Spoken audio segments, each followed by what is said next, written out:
ख्वाहिश शोहरत तेरा बुरा हो। तो बाबा जिस तरह लोग कहते हैं कि वो कन्फर्म चोर हैं, पक्के चोर हैं, हम नहीं कहते, हम तो शरीफ आदमी है, कुरान और हदीस पढ़ने पढ़ाने वाले लोग हैं, अल्लाह अल्लाह करने वाले, अल्लाह अल्लाह सिखाने वाले लोग हैं, हम नहीं कहते, लोग कहते हैं। जिस तरह लोग कहते हैं फलां पक्का चोर है, मैं कहता हूँ खादिम हुसैन पक्का हाफिज कुरान है। जिस तरह लोग कहते हैं कि फलां फलां फलां लोग जो हैं वो पक्के डाकू हैं, मैं कहता हूँ खादिम हुसैन रिजवी पक्का आलिम दीन और हाफिज कुरान है। कासिम शेख हैं इस्लामाबाद से, कहते हैं कि सुप्रीम कोर्ट के हालिया चीफ जस्टिस से जनाब फ़ाइज़ ईसा साहब की अदालत में कुछ पुराने केसेस की कार्रवाई दोबारा से शुरू की गई है। उनमें एक केस फैज़ाबाद 2018 के धरने के मुतालिक भी है, जिसमें अल्लामा खादिम हुसैन रिजवी साहब क़यादत कर रहे थे। काजी साहब की अदालत में जो कुछ पेश किया गया उनमें अल्लामा खादिम हुसैन रिजवी साहब के नाम के साथ हाफिज़ लिखा हुआ था, जिस पर ख़बरों के मुताबिक काजी साहब बरहम हो गए और इरशाद फरमाया कि ये हाफिज़ क्यों लिखा गया है, खादिम हुसैन या खादिम रिजवी क्यों नहीं लिखा गया। आप इस पर रहनुमाई फरमा दें कि क्या ऐसा कहना शरअन दुरुस्त है कि जब एक हाफिज़ कुरान शख्स है तो उसके नाम के साथ हाफिज़ क्यों नहीं लिखा जा सकता। देखें, गुजारिश ये है कि सुप्रीम कोर्ट में फैज़ाबाद 2018 के धरना केस से मुतालिक जो कुछ कार्रवाई जारी है, मैं जो कुछ समझा हूँ वो ये है कि इस केस को दोबारा रीओपन करने के मकासद कुछ और हैं, निशाना कहीं और है। गाहे गाहे काजी साहब जो हैं वो कभी अल्लामा खादिम हुसैन रिजवी साहब की तारीफ़ करते हैं। पिछली समातों में एक समात की ख़बर बाहर आई कि उन्होंने अल्लामा खादिम हुसैन रिजवी साहब के बारे में कहा कि वो बड़े अच्छे इंसान थे। ये जो ख़बर आई है कि उन्होंने कहा कि हाफिज़ क्यों लिखा है आपने, असल ये है कि डंग तो टपाने हैं ना, वक़्त तो गुजारना है, कभी इधर चढ़ाई कर दी, कभी इधर चढ़ाई कर दी। इनसे पहले एक साहब आए थे और वो हस्पतालों में छापे मारते थे, कभी रेडी बानों के ऊपर निगाह थी उनकी, कभी किसी जगह, कभी किसी जगह, कभी जेलों का दौरा करने चले जाते। शायद उनके दिल में ये था कि मुझे हर जगह मौजूद होना चाहिए। ज़ाहिर है कि जहाँ मैं मौजूद होऊंगा वहाँ मेरी नुमाइंदगी होगी, जहाँ मेरी नुमाइंदगी होगी वहाँ मेरा जिक्र आएगा। मेरा ख्याल है कोई इससे मिलता जुलता मामला यहाँ भी है। पिछली समातों में काजी साहब ने कहा कि अल्लामा खादिम हुसैन बड़े अच्छे आदमी थे। इस दफ़ा उनके नाम के साथ हाफिज़ खादिम हुसैन लिखा देखा तो कहा हाफिज़ खादिम हुसैन क्यों लिखा है, खाली खादिम हुसैन क्यों नहीं लिखा। तो असल मसला ये है कि ख्वाहिश शोहरत तेरा बुरा हो, ख़बरों में तो ख़ुद को रखना है और उसके लिए कोई ना कोई ज़रिया होना चाहिए। तो खैर ये ज़राए में से एक ज़रिया है, लेकिन बहरहाल मैं शरई नुक्ता नज़र से ये बात अर्ज़ करूँगा कि हमारे उर्फ़ के अंदर जो हाफिज़ कुरान होता है, जिसने कुरान मजीद याद किया होता है, उसे हाफिज़ जी कहा जाता है, और जिसने इल्म दीन पढ़ा उसे आलिम दीन कहा जाता है। इसी तरह अब्दुल रशीद नामी एक शख्स वकील है। अब चूँकि वकालत उसका शोबा है तो उर्फ़ आम में उसे वकील साहब कहा जाता है। एक डॉक्टर है क्लिनिक में बैठा, नाम उसका खालिद है, लेकिन लोग उसे खालिद कहने के बजाय डॉक्टर साहब कहते हैं। तो इसी तरह जिस बंदे ने अल्लाह के कुरान को अपने सीने में महफूज कर रखा है, लोग उर्फ़ के मुताबिक उसे हाफिज़ साहब कहा करते हैं। तो इसी तरह अल्लामा खादिम हुसैन रिजवी साहब के नाम के साथ हाफिज़ खादिम हुसैन, चूँकि वो हाफिज़ कुरान थे तो लिखा गया। काजी साहब ने जो कुछ ये कहा ये शरई नुक्ता नज़र से दुरुस्त नहीं था।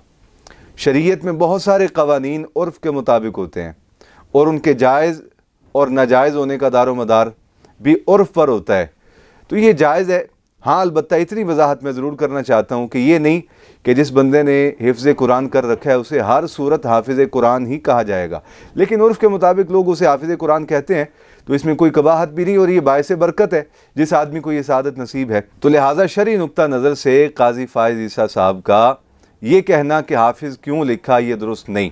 उनका ये जुमला, उनका ये कौल, उनकी ये बात कानूनन भी दुरुस्त नहीं और शरीयत मुताहरा की रोशनी में भी दुरुस्त नहीं। उनको चाहिए कि अपने इस जुमले की वजाहत फरमा दें ताकि इससे अवामुन्नास अहले ईमान मुसलमानों के दिलों में कोई गलत फहमी पैदा ना हो कि शायद ये कुरान मजीद से अदावत रखते हैं, ये हिफ्ज़ कुरान से अदावत रखते हैं, इस तरह की गलत फहमी पैदा ना हो। और ये आका अलैहिस्सलाम का हुक्म भी है, फरमाया ऐसी बात करने से ख़ुद को रोको, बाज रहो कि जिस बात के कहने के बाद लोग तुम्हारे बारे गलत फहमियों में मुब्तला हो जाएं। तो लिहाजा उन्हें अपने इस जुमले की वजाहत करनी चाहिए और बेहतर यह है कि रुजू कर लें। रुजू करने में इंसान की इज़्ज़त है और वक़ार है और अल्लाह रब्बुल आलमीन की तरफ से उसके लिए खैर मुक़द्दर कर दी जाती है जो अपने जुमलों से रुजू कर लेता है।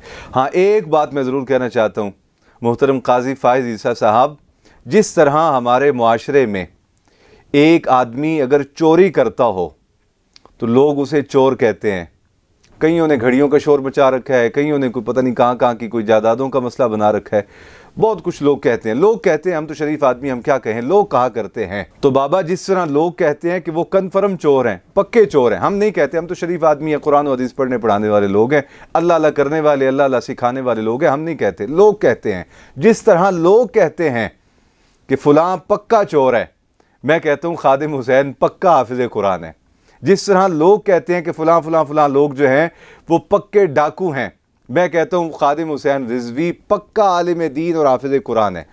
जिस तरह लोग कहते हैं कि फ़लाँ फ़लाँ बंदा जो है वो डिफ़ाल्टर है, फ़लाँ फ़लाँ बंदा जो है वो किरदार का अच्छा नहीं, मैं कहता हूँ अल्लामा खादिम हुसैन रिजवी हाफिज़ कुरान थे, पक्के हाफिज़ कुरान थे। और हमें वो ज़माना भी याद है कि जब अल्लामा खादिम हुसैन रिजवी रहमतुल्लाह ताला अलैह, अभी आपकी दाढ़ी शरीफ में ज़्यादा बाल सफ़ेद नहीं हुए थे, तो उस ज़माने में आप मेरे वालिद गिरामी हुज़ूर फ़ना फिर रसूल अल्लामा हाफिज़ ग़ुलाम रसूल साहब रहमतुल्लाह ताला अलैह नक्शबंदी आपके पास तशरीफ़ लाया करते थे और देर तक बैठे गुफ्तगू फरमाते, बहुत सारे इल्मी नुकात पे, बहुत सारे रूहानी मसाइल पे। फिर उसके बाद आप यहाँ पीर मक्की तशरीफ़ ले आए, तो रमज़ानुल मुबारक में पीर मक्की में नमाज इशा और तरावी अदा फरमा के आप वहाँ से निकलते और मेरे बाबा जी रहमतुल्लाह ताला अलैह के पास तशरीफ़ लाते, यहाँ मुलाकात फरमाते। और मेरे बाबा जी रहमतुल्लाह अलैह का ये मामूल था कि रमज़ानुल मुबारक में तरावी पढ़ने वाले और तरावी सुनाने वाले के लिए दूध के अंदर खजूरें डाल देते और उसको फिर बॉयल करवाते, और जब वो ठंडा हो जाता ऊपर मलाई आ जाती और वो अच्छा खुशबूदार और जायकेदार दूध बन जाता, तो नमाज तरावी के बाद हुफ़ाज़ कुरान को वो खजूरें भी अता फरमाते और दूध भी पिलाते। तो अल्लामा खादिम हुसैन रिजवी कई बार ज़ौक़ फरमाते और आप तशरीफ़ लाते, आप दूध भी पसंद फरमाते, खजूरें भी पसंद फरमाते। तो हम तो बाबा उनको उस ज़माने से जानते हैं जब उनकी दाढ़ी में अभी सफ़ेद बाल ज़्यादा नहीं थे, और फिर जब उनका एक्सीडेंट हुआ तो एक्सीडेंट के बाद फिर वो जल्द सफ़ेद बाल आ गए। तो अल्लामा खादिम हुसैन रिजवी पक्के हाफिज़ कुरान थे। हमें फ़ख्र है उनके हाफिज़ कुरान होने पर, हमें फ़ख्र है उनके आलिम दीन होने पर, हमें फ़ख्र है उनके मुत्तकी और परहेज़गार होने पर। आप लोग अपने आप को देख लें, आप किस कैटेगरी में खड़े हैं और कहाँ खड़े हैं। और ये भी बात है कि क़यामत वाले दिन उनको तो उनका हिफ्ज़ कुरान इज़्ज़त देगा, उनको तो उनका हाफिज़ कुरान होना यकीनन इज़्ज़तों के ताज से माला माल करवाएगा। आपने जो कुछ ये पढ़ पढ़ा रखा है, आप किस कैटेगरी में होंगे? आप जिस कैटेगरी में घूमते हैं, आप जिस माहौल में रहते हैं, क्या ये माहौल क़यामत वाले दिन आपके काम आएगा? जिस मनसब पे बैठ के लोग इस तरह की हल्की बात करते हैं, उनको सोचना चाहिए कि वो बहुत हसास मनसब पे मौजूद हैं। अल्लाह रब्बुल आलमीन हमारी दुनिया भी बेहतर फरमाए, आखिरत भी बेहतर फरमाए। अस्सलामु अलैकुम व रहमतुल्लाहि व बरकातहू।